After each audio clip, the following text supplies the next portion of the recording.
وَإِذَا مَرِضْتُ فَهُوَ يَشْفِينِ وَالَّذِي يُمِيتُنِي ثُمَّ يُحْيِينِ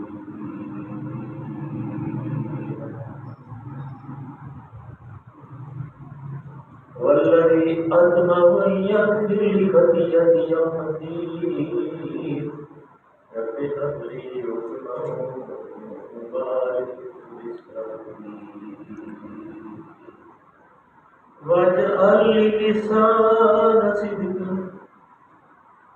واجعل لي لسان صدق في الآخرين واجعل من ورثة جنة واغفر لأبي إنه كان من الضالين ولا تخزني يوم يبعثون صدق الله العظيم وصدق رسوله النبي الكريم ونحن على من الشاهدين والشاكرين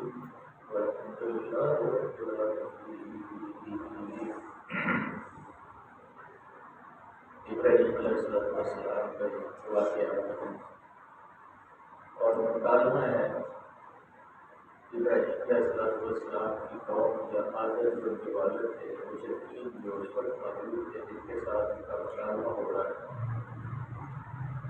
ان سے پہلے جب پوچھا کہ تم یہ کیوں عمل کرتے ہو بتوں کی پرستش کیوں کرتے ہو انہوں نے کہا کہ کالا کریں تو پانی پوچھا کیوں کرتے ہو کہیں سے وہی نازل ہوئی ہے یا کسی نے تمہیں یہ اعلان کیا ہے کہ تم ان بتوں کی پرستش کر ہاں تم کیوں کرتے ہو. انہوں نے آگے سے کوئی جواب جیسے آج کل ہمارے گھر والی یہ کہتی ہیں جی وہ ایسے ہی ہوتا ہے ہاں جی اب کو سمجھانے کی کوشش کرے تو آگے سے یہی جواب دیتے ہیں جو تاکہ باپ ماں کو جڑے کرتے ہیں انہوں نے چھاڑ دینا جی تو یہ ایسے ہی ہوتا ہے گھروں میں ایسے ہوتا ہے لیکن اگر دلیل سے ان کو سمجھایا جائے تو پھر وہ سمجھ آ جاتی ہے. انتم وآباؤکم الأقدمون انہوں نے کہا کہ ہمارے پاس کوئی دلیل نہیں ہے کوئی وحی نہیں ہے کوئی سند نہیں ہے کوئی اوپر سے صحیفہ نہیں ہے صرف ہم نے اپنے باپ دادا کو کرتے یہ دیکھا ہے اور باپ دادا ہمارے جو پتھروں کو پوچھتے تھے لکڑیوں کو پوچھتے تھے لکڑیوں کو مالش کرتے تھے تو ہمیں اب اس کی مالش کر رہے ہیں اس لیے کہ وہ ان کو یہ کوئی اس کے اندر مفاد نظر آیا ہوگا ہمیں ان کی وجہ سے ہم یہ کرتے ہیں. اور یہ جواب ایسا تھا کہ ایک جاہل سے جاہل آدمی بھی ایسے ہی جواب دیتا ہے کیونکہ وہ کہتے ہیں پنجابی مسلمان کی علاوہ نے بڑی اچھی ایک شعر کہا ہے بڑا اچھا تعویل کا تحقیق کی بادی جو تھکتا ہے بہت جلد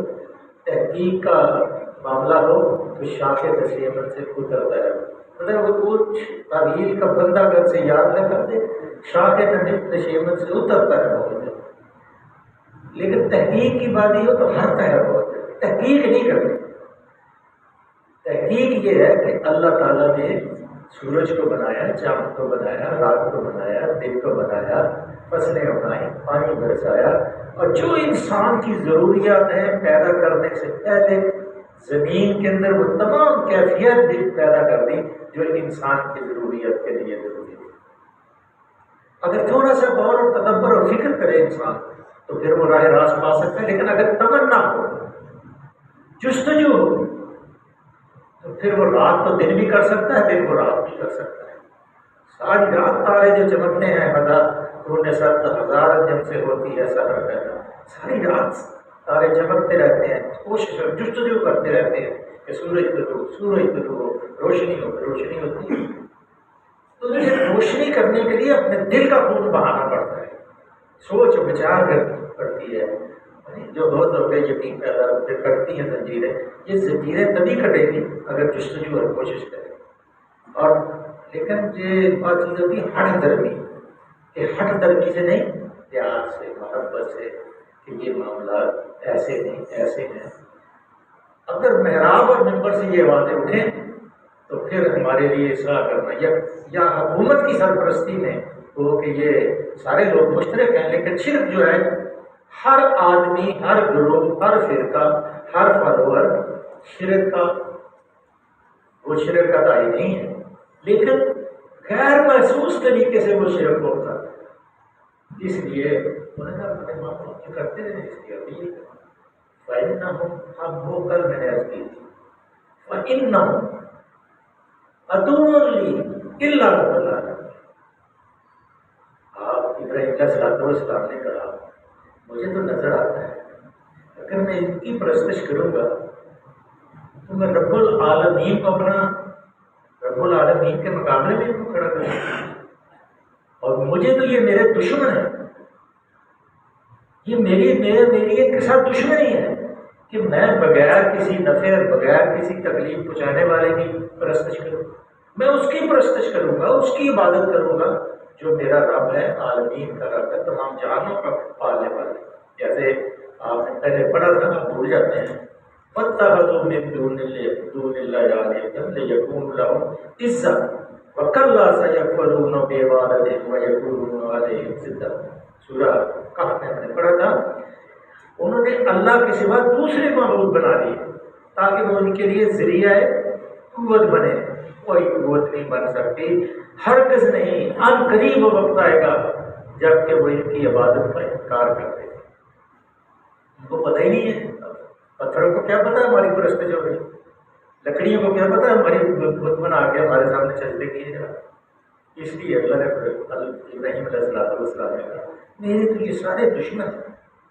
اور یہی میں نے کل بھی عرض کی تھی، یہ ایک نقطہ تبلیغ ہے۔ اگر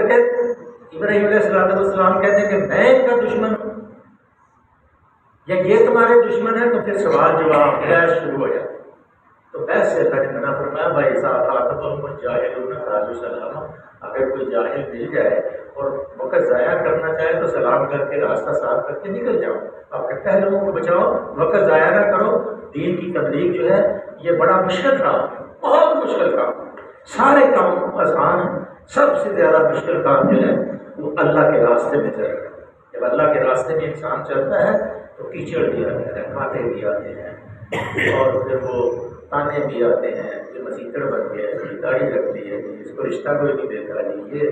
یہ ساری چیزیں جو ہیں آزمائش ہوتی ہے۔ یہ بلوکم ایکم احسن عملا، کہ کون اللہ کے دربار میں ایک نیک اعمال لے کے آئے گا، اللہ اس کے لیے انعام رکھتا ہے۔ اب یہ دوسرا مکالمہ ہے، بڑا بہترین یہ مکالمہ ہے، الذی خلقنی فہو یہدین۔ اب ابراہیم علیہ السلام کہتے ہیں میرا رب تو وہ ہے جس نے مجھے پیدا کیا ہے، میرا رب کون ہے؟ جس نے مجھے پیدا کیا ہے، اور پیدا کر کے مجھے شتر بے مہار نہیں چھوڑ دیا ہے، بلکہ میرے لیے ایک طریقہ زندگی، ضابطہ زندگی، جیسے وہ مظفر وارسی کی بڑی بہترین نعت ہے کہ میرا پیغمبر عظیم تر ہے، بشر نہیں مگر عظمت بشر ہے، کتاب لایا اور حشر تک کا نصاب لایا، میرا پیغمبر عظیم تر ہے، یہ حشر تک کا نصاب۔ لیکن ہم جو ہے وہ ٹمکیاں مارتے ہیں، بیچ میں چلے جاتے ہیں، ہم سمندر کے باہر بیٹھ کے پتھر پھینکتے رہتے ہیں، ابھی سمندر میں اگر غوطہ لگائیں تو پھر ہمیں پتہ چلے کہ مچھلیاں کیسے اللہ کی حمد بیان کرتی ہیں، پھر ہمیں پتہ چلے کہ آبی مخلوق کیسے اللہ کی توصیف اور توحید بیان کرتی ہے، لیکن ہم بھول جاتے ہیں۔ تو ابراہیم علیہ السلام نے کہا میرا پروردگار وہ ہے جس نے مجھے پیدا کیا ہے، عبادت کا وہی مستحق، مخاطب اصل میں حقیقت جانتے تھے، مانتے تھے بھی تھے، اللہ تعالیٰ ان کا خالق ہے، لیکن انہیں وہ تسلیم نہ، اور صرف خالق ہی نہیں ہے بلکہ اس نے اپنی مخلوق کے سانس لینے، لیکن انسان پیدا ہوتا ہے، پیدا ہونے سے پہلے ماں کی چھاتی میں اس کی خوراک پیدا ہوتی ہے، اور پھر کون سی ایسا الہام ہے جو اس کو یہ بتاتا ہے کہ تم اس کو چوسے گا تو یہ تیرے حلق سے نیچے تیرے بیٹے میں جا کے تیری خوراک کرے گا۔ یہ اللہ کا الہام ہے، وہی ہے۔ جانور کا بچہ بھی پیدا ہوتا ہے تو کوئی یہی عمل کرتا ہے، اس سے محسوس ہوتا ہے کہ کوئی ایسی ذات کریم ہے جو انسانوں کے اوپر، اس کائنات کے اوپر، اس پوری دنیا کے اوپر کنٹرول کرتا ہے۔ پھر اللہ کے آگے دوسرا فکرہ جو انہوں نے کہا والذی هو یطعمنی ویسقین، میرا رب ایسے نہیں ہے، ایسا نہیں ہے کہ مجھے پیدا کیا ہے اور مجھے ہدایت کا راستہ بھی دکھاتا ہے، اور پھر وہی یہی نہیں ہے بلکہ مجھے کیا کرتا ہے، مجھے کھلاتا بھی ہے اور پلاتا بھی ہے۔ کیسا بہترین جواب ہے، لاجواب ہو گئے۔ وَإِذَا مَرِضْتُ فَهُوَ يَشْفِينِ، یہ نہیں کہا کہ وہ مجھے بیمار کرتا ہے۔ یہاں یہ بڑا جو لطیف حسن ہے گفتگو کا کہ اللہ کی طرف وہ چیز منسوخ نہیں کی جس سے کوئی تھوڑا بہت تفریق پیدا ہوتی ہے اللہ کی شان میں۔ کہا میں جب بیمار ہوں، جب مریض میں بن جاتا ہوں، تو وہ میرے اوپر عنایت کیا کرتا ہے، ویشفی، مجھے شفا دے، وہ میرا رب ہے۔ تو ذرا غور کرو بشر کو کہ کون سا میرا رب ہے۔ میرا رب وہ ہے جب میں بیمار ہوتا ہوں تو وہ مجھے شفا دیتا ہے۔ اب یار اس کے اوپر غور کرے کہ اللہ جو ہے وہی عبادت کا مستحق ہے، اس کے علاوہ اس کو کیسے میں چھوڑ سکتا ہوں؟ وہ میری خبر گیری کرتا ہے، اور میرے متعلق وہ بالکل بے تعلق لا تعلق نہیں ہے، بلکہ میری نگہداشت کرتا ہے، میری حفاظت کرتا ہے۔ انسانی جسم کے اندر ایسے ایسے اللہ تعالیٰ نے نظام بنائے ہیں کہ بے شمار بیکٹیریا جو ہیں انسان کے اوپر حملہ آور ہوتے ہیں، لیکن اللہ تعالیٰ نے اس کی جس باڈی کے اوپر ایسی قوت مدافعت رکھی ہے کہ وہ خود بخود ظاہر ہوتے ہیں۔ اور کئی چیزیں ابھی تک ڈاکٹروں کے علم میں نہیں آئی ہیں کہ یہ جو شعور حیات ہے کیسے انسان کے اندر پیدا، اور موت کا عالم جو ہوتا ہے، آپ دیکھیں نا کتنے بڑے بڑے ڈاکٹر ہوتے ہیں، کتنے بڑے بڑے بہت بڑے اسپیشلسٹ ہوتے ہیں، لیکن جب موت آتی ہے تو انسان کو ایسے موت کھینچ کے لے چلے جاتی ہے، کوئی آج تک نہیں پتا کر سکا، معلوم کر سکا، تحقیق کر سکا کہ یہ کہاں سے ہوتی ہے اور کہاں جاتی ہے۔ وہ چیزیں میں نے پہلے بھی آپ کو بیان کی تھی کہ نیند کا وقت کسی کو علم نہیں کہ کب نیند آئی، موت کا کسی کو علم نہیں کب موت آئی۔ جب موت آنی ہے تو پھر کوئی آدمی جو ہے نا، بڑے سے بڑا ڈاکٹر، بڑے سے بڑا فلاسفر، بڑے سے بڑا کوئی حسابدان، سائنسدان اپنی موت کا کوئی وقت جو ہے نا وہ نہیں ڈھونڈ سکتا، اور اللہ تعالیٰ کی ذات کریم اس کو کھینچ کے لے۔ پھر اللہ سے تو نہیں، اللہ نے ابراہیم علیہ السلام نے بات والذی یمیت ثم یحیی، اس نے مجھے زندگی دی ہے اور وہی مجھے موت دے گا، اور موت کے بعد پھر مجھے دوبارہ زندہ کرے گا۔ اب کون اس کا جواب دے؟ یقین اللہ جواب دے، کوئی جواب نہیں دے سکے۔ والذی اتمم یغفر لی خطیئتی یوم الدین، اب سب سے بڑی بات جو ابراہیم علیہ السلام نے کی، اور جس سے میں امید رکھتا ہوں، جس سے مجھے طمع ہے، جس سے مجھے ایک خوشخبری سی ملتی ہے کہ میرے گناہوں کو معاف فرما دے گا تھا، اور یوم دین جب قیامت کا دن ہوگا، ججمنٹ ڈے ہوگا، تو اس دن میری قدموں سے درگزر فرمائے گا، میری بتائیں معاف فرما دے گا۔ یہ تیسری وجہ ہے جس کی بنا پر اللہ کے سوا میں کسی دوسرے کی عبادت نہیں کروں۔ جب قیامت کا دن ہوگا تو کون ہوگا؟ جیسے پیچھے ہم نے آپ نے پڑھا لمن الملک اليوم، اللہ پوچھے گا کس کی حکومت ہے، خود ہی اللہ پوچھے گا للہ الواحد القہار، جواب آئے گا ایک واحد اور قہار، تیری حکومت ہے، کوئی دم نہیں مار سکے گا، کوئی نیچے کی طرف دیکھ نہیں سکے گا، بالکل مجمع خاموش ہوگا، ساری دنیا خروب ہا انسان ہوگا، پہلے دن سے لے کے قیامت کے دن تک جتنی مخلوق پیدا کی ہوگی سب اللہ کے دربار میں پہنچے، اور ہر جو اپنی فکر میں ڈوبا ہوگا، اور وہ کتنا خوفناک دن ہوگا کہ سامنے آگ بھی جل رہی ہوگی اور جنت کے باغ بھی نظر آ رہے ہیں، اور سامنے اللہ کے رسول صلی اللہ علیہ وسلم کوثر کے اوپر کھڑے ہو گئے اپنی امت کو چہروں سے بچا رہے ہیں، جیسے مجرموں کو اللہ فرماتے ہیں یعرف المجرمون بسیماہم ویؤخذ بالنواصی والاقدام، کہ مجرموں کو چہروں سے پہچان لیں گے، پوچھنا نہیں پڑے گا مجمع کے اندر کہ سی آئی ڈی گھوم کے پوچھے گی، چہروں سے پتہ کر دے گا یہ مجرم ہے، پھر کیا ان کو پیشانی کے بالوں سے پکڑا جائے گا اور پاؤں سے پکڑا جائے گا، اور پھر ڈال دیا جائے گا جہنم کے، یطوفون بینہا وبین حمیم آن، وہ پھر کبھی گرمی لگے گی، جلیں گے تو پانی کے لیے بھاگیں گے، پانی کے پاس جائیں گے تو گرم پانی پئیں گے، سب کچھ کاٹ دے گا، پھر وہ گرم آگ کی طرف جائے گا۔ پھر ایسی زندگی گزرے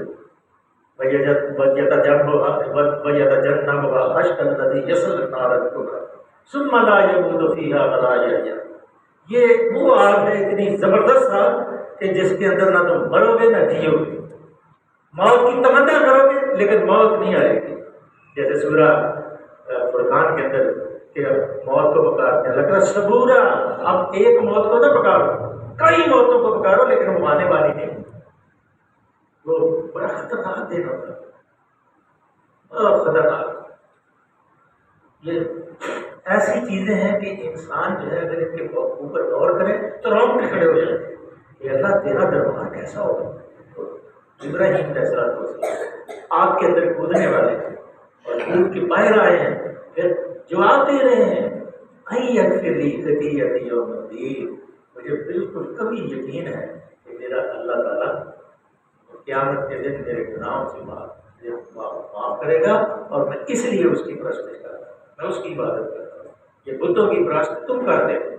رب اب کیا رب ابلی حکم، اب اللہ سے دعا کر رہے ہیں۔ پیغمبر جو ہے ہاتھ کھڑے کیے، اس سے پہلے نبوت تو مل گئی، حکمت مت یہ نہیں ہے کہ نبوت دے مجھے، رب حبلی حکم، اللہ مجھے حکم عطا کر، مجھے اللہ کے سوا کسی کی عبادت کرنے کا حق ہی نہیں پہنچتا، اللہ مجھے اتنی قوت عطا فرما کہ سوائے تیرے میں کسی کا گرویدہ نہ ہوں، میں کسی کے سامنے دستے سوال نہ کروں، میں کسی کے سامنے اپنی پیشانی کو نہ جھکاؤں۔ جیسے جانے لگے تھے نا اپنے گھر سے، تو کہا تھا ان صلاتی و نسکی و محیایا و مماتی للہ رب العالمین لا شریک لہ وبذلک امرت وانا اول المسلمین۔ میری زندگی ہے موت، میرا جاگنا بیٹھنا اٹھنا کھانا پینا ہر چیز میری عبادات سب اللہ کے لیے ہے، اور میں سب سے پہلے مسیحیت فرما پڑا ہوں۔ یہ جد امجد ہے انبیاء کے، آدم علیہ السلام کے بعد ابراہیم علیہ السلام، نوح علیہ السلام کی زندگی بھی آپ دیکھ سارے رب حبلی حکم، اللہ مجھے حکم عطا کر، مجھے سارے لوگوں میں شامل کر، اور مجھے ایسا سہلے سوچ سوسائٹی میں پیدا کر کے جیسے انسان مرتا ہے نا تو لوگ باتیں بناتے ہیں، بڑی دنیا داری کی بات، یار یہ بڑا گندا آدمی ہے، بعد لوگ کہتے ہیں بہت دیکھا چہرہ بالکل اس کا حشاش ایسے خوبصورت چہرہ جنتی والی شکل اور اس کے حال بڑے اچھے، اور جس کی گواہی دیتے ہیں نا فدخلی فی عبادی وادخلی جنتی، اکثر ہم جب نماز جنازہ پڑھنے کے لیے جاتے ہیں نا تو وہاں عام حالات میں تو مولوی صاحب کے واسطے نہیں ہوتا، اس وقت بڑا ٹائم ہوتا ہے اور پھر خطاب شروع کرتے ہیں، جنازہ جو ہے وہ 5 منٹ میں پڑھاتے ہیں اور خطاب جو ہے وہ گھنٹے کا کرتے ہیں، پیچھے سے باتیں آنا شروع ہو جاتی ہیں، جی سارے آ گئے جی سارے آ گئے جی، پھر وہ مولوی صاحب کو پتہ ہے وہ اپنا علم جو ہے جاتے ہیں، لیکن بڑی مشکل میں ہوتا ہے اس وقت وہ کہتے ہیں فدخلی فی عبادی وادخلی، کہ اللہ کے حبیب صلی اللہ علیہ وسلم فرمایا 40 آدمی، جس جنازے میں آدمی کون سے آدمی، فدخلی عبادی، میرے بندے، یہ بندے ہیں ابراہیم علیہ السلام، فدخلی عبادی وادخلی جنتی، 40 آدمی ایسے ہوں گے تو میں اس میت کو معاف کر رہا ہوں۔ آپ اندازہ لگائیں کہ انسان اگر اللہ کا ہو کے رہے گا تو وجلی ٹائم والے نے گڈی بجا دی، وجلی رسالہ صدق فی الآخرین، اور بعد کے آنے والوں میں مجھ کو سچی ناموری عطا کر، اللہ میرا نام جو ہے لوگ خوش اسلوبی سے ہے، جب بھی کہیں کہ ابراہیم علیہ السلام اللہ صلی علی سیدنا محمد وعلی آل سیدنا محمد کما صلیت علی سیدنا ابراہیم، جیسے کہ تم نے ابراہیم علیہ السلام کے سارے جہان والے جتنے آسمانی مذہب کو مانتے ہیں، چاہے وہ عیسائی ہوں چاہے یہودی ہوں نصرانی ہوں، ابراہیم علیہ السلام کو سب مانتے ہیں۔ تو یہ اللہ کے رسول نے ہمیں ضرور سکھایا کہ جیسے ابراہیم علیہ السلام کو سارے آسمانی کتابوں کی ماننے والے جو ہے ابراہیم کو مانتے ہیں، اللہ ہمارے پیغمبر صلی اللہ علیہ وسلم کو بھی سارے ماننے والے بنا دے۔ یہ وہ درود ہے جس کا حلیہ بھی ہم نے بگاڑ دیا، بھی ہمیں تصوی نظر کر دیا ہے، حالانکہ یہ اللہم صلی علی سیدنا محمد وعلی آل سیدنا محمد کما صلیت علی سیدنا ابراہیم وعلی آل سیدنا ابراہیم انک حمید مجید۔ اب میں آ رہا تھا راستے میں تو مجھے کہا یہ فلسطین کے اوپر بڑا ظلم ہو رہا ہے تو کیا کر رہے ہیں؟ میں نے کہا یقیناً ہمارے گناہ ہیں اور اللہ تعالیٰ آزمائش کرتا ہے، اور جو آزمائش کے بعد استقامت آتی ہے، جو ایمان اس وقت فلسطین میں پیدا ہو رہا ہوگا وہ کہیں اور نہیں پیدا ہوگا۔ اللہ سارے ظلم کو دیکھ رہا ہے، اور جب ظلم بڑھتا ہے تو پھر اللہ تعالیٰ کی فطرت میں نہیں، فطرت افراد سے غماز بھی کر لیتی، کرتی نہیں، فطرت کے گناہ کی بات۔ یہ ہمارے جو انفرادی گناہ ہیں وہ تو بات ہوتے ہیں، یہ اجتماعی گناہ جو ہم نے کیے، ساری ارد گرد سوڈان ہے، عراق ہے، لیبیا ہے، شام ہے، کویت ہے، قطر ہے، سعودی عرب ہے، ساری حکومتیں صرف عیاشی کے اندر اپنے پیسے خرچ کر رہی، اور کوئی نہیں، کسی نے اپنا دفاع نہیں بنایا۔ اب وہ انہوں نے اپنا مضبوط کیا۔ اللہ نے کہا تھا کہ مستطاعتم، جتنی تمہارے اندر استطاعت ہے، قوت ہے، اتنی قوت جمع کر کے رکھو۔ لیکن جب تم نے اللہ کی رسی کو چھوڑ دیا، بات تو صحیح متحد ہے جمعیت بنا دفاع کروں کہ اللہ کی رسی کو پکڑ کے رکھنا تو واقعہ بات ہے نا۔ ایک کہتے ہیں ایک دو تین دن پہلے آپ کو میں نے ایک بات بڑی خوفناک بات عرض کی تھی کہ ہم ایک دوسرے کی اذان بھی نہیں سنتے کہ یہ جی اہل حدیثوں کی اذان ہے، یہ جی بریلویوں کی اذان ہے، حالانکہ وہ بھی کہہ رہا ہے حی علی الصلاۃ، آؤ نماز کی طرف، آؤ نماز کی طرف، اور ادھر سے بھی آواز بلند ہو رہی ہے اللہ اکبر اللہ اکبر اللہ سب سے بڑا، وہ بھی کہہ رہا ہے اللہ اکبر اللہ، لیکن ہم اس کی اذان کا جواب نہیں دیں گے کہ یہ جی اہل حدیثوں کی اذان۔ کیسی ہماری کیفیت ہے، پھر ہمیں جوتیاں نہ پڑیں گی تو اور کیا ہوگا؟ اس لیے اللہ سے دعا ہے وجلدی لسان صدق فی الآخرین، اللہ بعد مجھے وہ گائے، میرا نام جو ہے نام بڑی میری ان کے اندر پیدا ہوئی ہے۔ نبی علیہ السلام اپنے اللہ سے یہ دعا کرتے ہیں، اللہ سے دعا ہے کہ اللہ کی ذات دیکھتی ہمیں قرآن کو سمجھنے اور اس کے اوپر عمل کرتے ہیں۔